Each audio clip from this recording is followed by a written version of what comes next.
Part 3.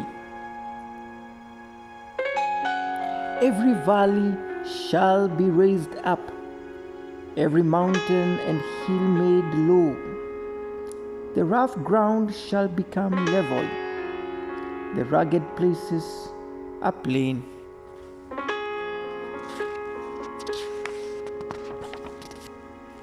Hindrances to your wealth destiny.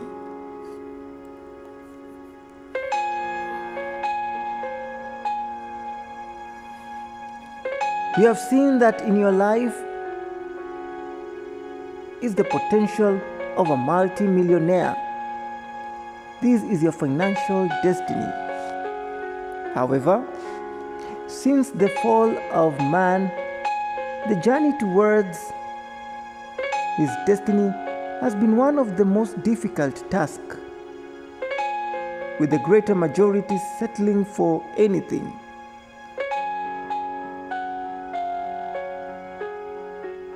Lots of people have died in the wilderness, just like many of the Israelites did. Many have struggled with the marital pain all over their lives, with the same being eventually vomited out of their marriages, while some have never even been able to enter marriage at all. Many have lived in dire poverty all their lives, while many have struggled with infirmity, with such overwhelming sicknesses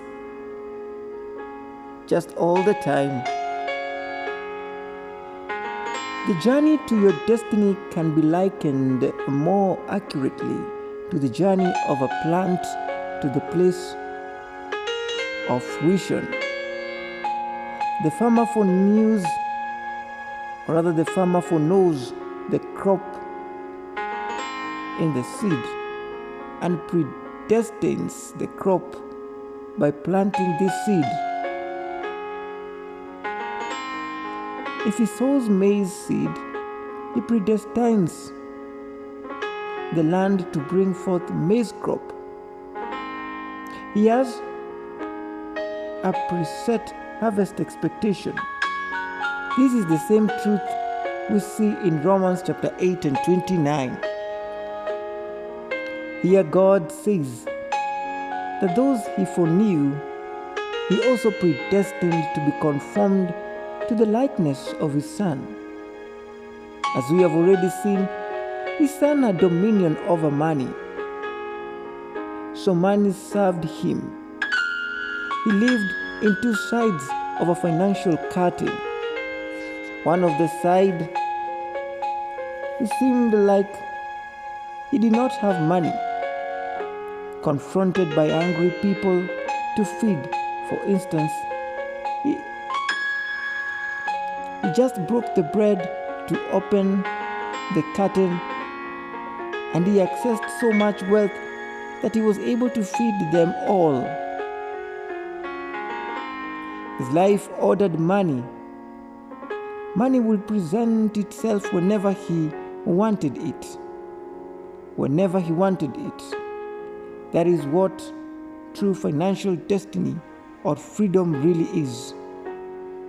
And this is what God has predestined your life to. In Galatians chapter 4 and 6, we understand that he foreknew you in the seed of his Son. He sowed the seed of his Son into your life. He sent the Spirit of his Son into our hearts, the Spirit by whom we cry out, Abba, Father. He sowed into your life the seed of his Son that carries the potential of his Son's wealth. His intent is for this seed to germinate within you and bring forth a great harvest of wealth in your life. This is why in 2 Corinthians 8 and 9 we read that the Son of God became poor for our sake, in order that we through his poverty might become rich.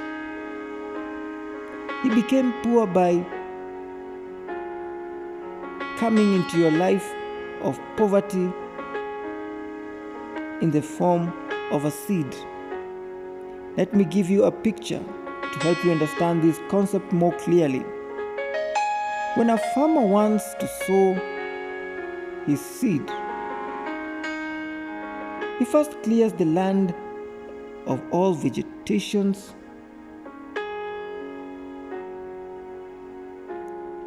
When a farmer wants to sow his seed, he first clears the land of all vegetation.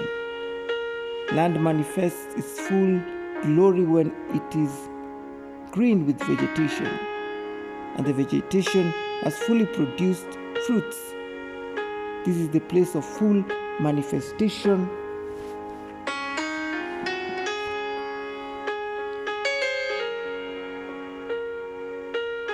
of its wealth. When this is cleared, it becomes bare. Naturally, the land that is left bare without any vegetation deteriorates. It becomes degraded by soil erosion.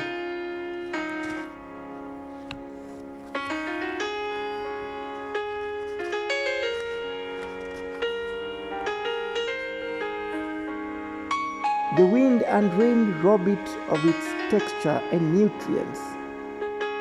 It is also destroyed by exposure to strong sunshine for long periods. Such land becomes poor.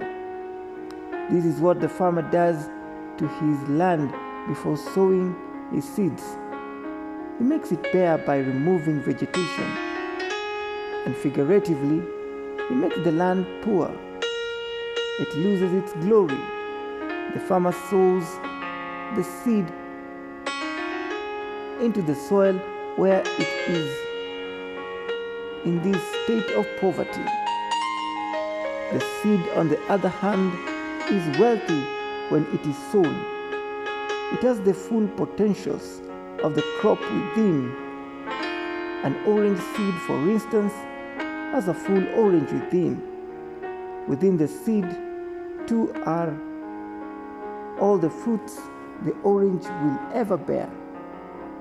In other words, everything this orange will ever be in its lifetime is inside the seed. So the seed is wealthy. When you sow this wealthy seed into the poor soil, it first dies. Therefore, figuratively, it becomes poor. Then it germinates to replenish the face of the land. It fills the land with green vegetation and abundant fruits. Hence, the seed makes the land wealthy. Thus, though it was rich, yet for the sake of the poor land, it became poor.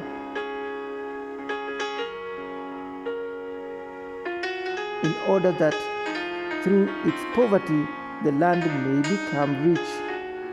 This is what the seed of the Son of God came to do in your life.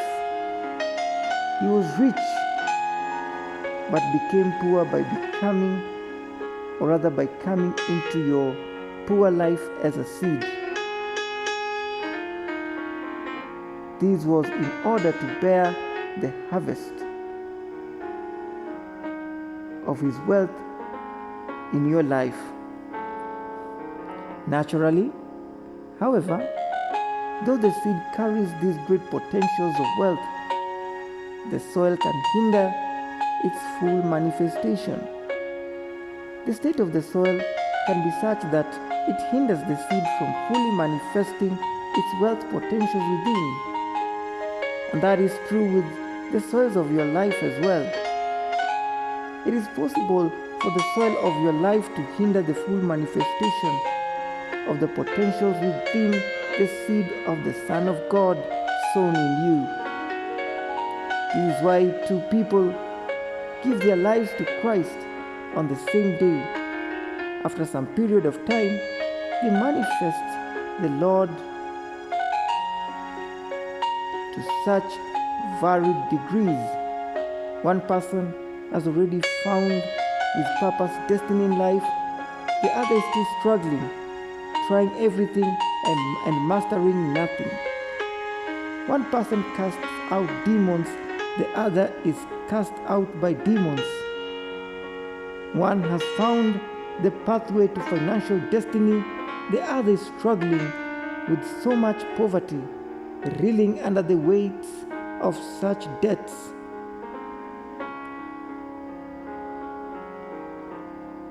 And what make the difference are just the issues of the soil of their different lives.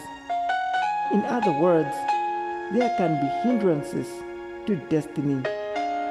The prophet Isaiah foresaw our redemption from these hindrances and what it will take for subsequent restoration to our destinies, and uttered these prophetic words recorded in Isaiah chapter 40, verse 3 and 5. A voice of one calling in the desert, "Prepare the way for the Lord, make straight in the wilderness a highway for our God. Every valley shall be raised up, every mountain and hill made low. The rough ground shall become level, the rugged places a plain, and the glory of the Lord will be revealed, and all mankind together will see it."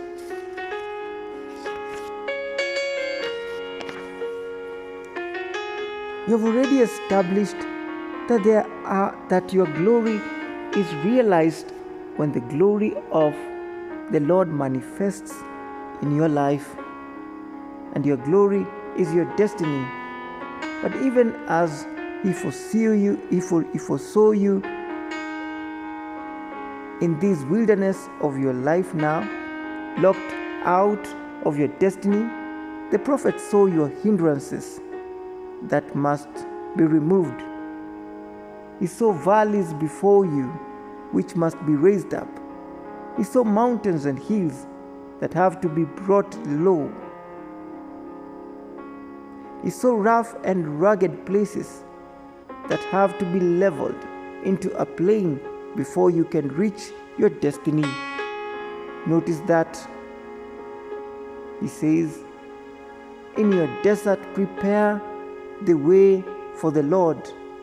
The desert or wilderness here talks about your prison. Something around your life that acts like a permanent prison, outside of which there are good things. But no matter how much you try to reach out, you never make it to access and experience them for yourself. It talks of financial desolation. In other words, the prophet here says that there are hindrances to your destiny. A little while later in Isaiah chapter 45 verse 1 and 3, the prophet says, "This is what the Lord says to His anointed, to Cyrus, whose right hand I take hold of, to subdue nations before him, and to strip kings of their armor, to open doors before him, so that gates will not be shut. I will go before you and will level the mountains. I will break down gates of bronze and cut through the bars of iron. I will give you the treasures of darkness, riches stored in secret places." Notice God's deep desire to give you wealth. He says that He will give you the treasures of darkness. The word here translated treasures basically means depository. It is the place of deposits of wealth. Like there are places where there are gold or diamond deposits. Darkness here basically means ignorance. God therefore implies here that He will give you access to a place of deposits of wealth that you are right now ignorant of. He will give you access to new wealth creating ideas you are right now unaware of. For example, before man discovered the wisdom on how to make an aircraft, this multi-billion-dollar industry was a treasure of darkness. This is the same thought carried in the next statement, where God talks of giving you riches stored in secret places.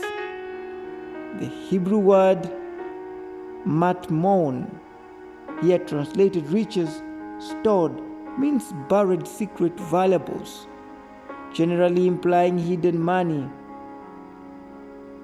And mitka, translated secret places, simply refers to something that conceals. Therefore, the statement refers to wealth concealed in a place. Notice, however, that for God to get you there, He has to open doors before you, level the mountains, break down gates of bronze, and cut through bars of iron. These are hindrances to this place of your wealth deposits. Another important thing you must understand here is who the promise is given to. It is to the Lord's anointed. The Hebrew word Mashiach simply means one who is consecrated. It simply implies one who is set apart. Therefore, in order to enter this place of your wealth destiny, you must set yourself apart for it.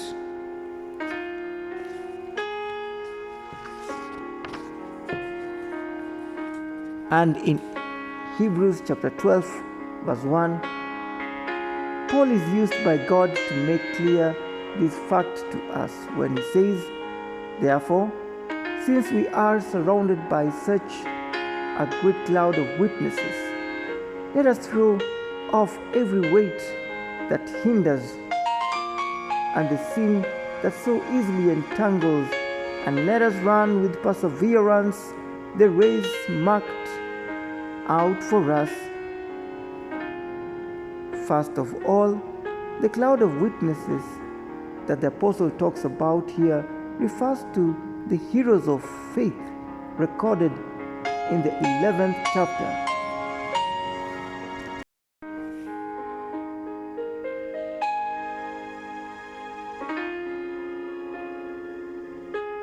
These are those who managed to reach their destiny in this life. They are faith performers. They are people for whom this faith walk reaped a harvest.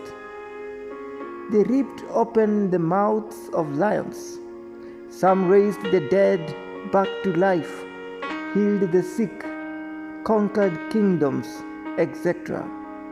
They are witnesses to us, challenging us that since they made it to their destinies, so can we. The apostles mention, or rather the apostle mentions here, that we are on a journey to our own destiny when he says, "And let us run with perseverance the race marked out for or set before us." That means that each one of us has a specific journey towards a specific destiny. It literally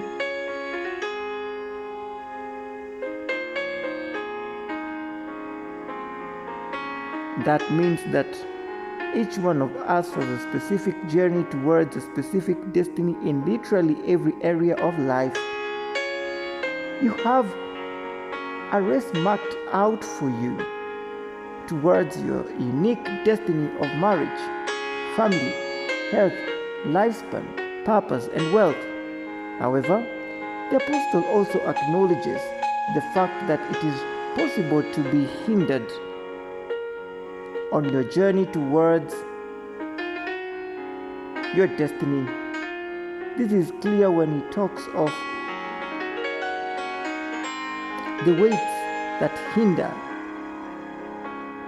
and the sin that easily entangles, all of which we must throw off before we can enter our destinies. In other words, it is possible for every weight that hinder to hamper your journey to your financial destiny, so that you never really get to the kind of financial destiny ordained by God for your life. And your financial sin too has the power to entangle you so that your movement towards your financial destiny is hampered. This is one of the reasons why before the Israelites could cross over the Jordan into Canaan, God commanded Moses to first send spies to check out the land. Notice that Moses specifically instructed the spies to see if the people there were strong or weak, few or many. He told them to see if the cities they lived in were unwalled or fortified. He was sending them to find out if there were hindrances on this great journey to their destiny. And when the spies came back, they fruitfully said in Numbers chapter 13 and 28, the people who live there are powerful, and the cities are fortified and very large. We even saw the descendants of Anak, who were the giants there.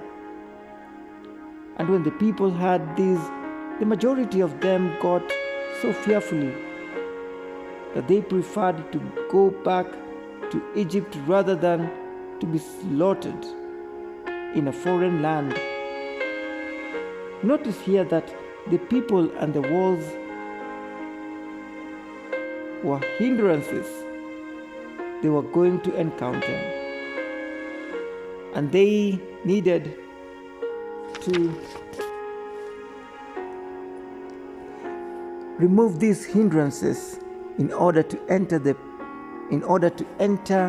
and possess the land. This was besides the Jordan River,